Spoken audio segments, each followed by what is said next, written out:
very good question.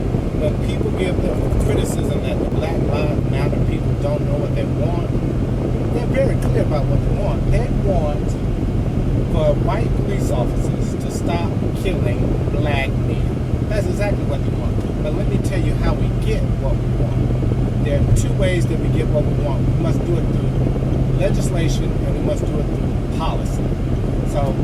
And in doing that, what we want police officers to do is to be responsible. We want them to be accountable, and we need to demilitarize the police department. So let's talk about responsibility. How do we make policemen responsible? The first thing we should do is have a nationwide curriculum and a national training of all police officers in how to de-escalate situations instead of escalate situations. I told people before, I said it was something fishy. No police officer can draw their gun that quickly on that black man in Minnesota unless he already had his gun drawn. And any police officer that I know who pulls over a person for a broken tail light, they don't have that gun drawn. But the truth came out later when the police officer said he thought he was a suspect in a robbery that happened days ago. See, they have to be responsible. And so we have to train them to de-escalate situations. The next thing is, how do we hold policemen accountable?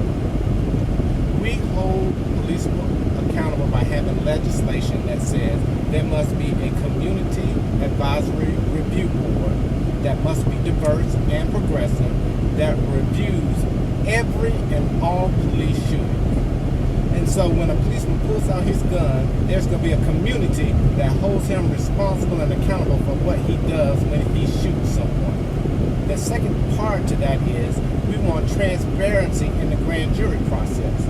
We need diversity in the grand jury process.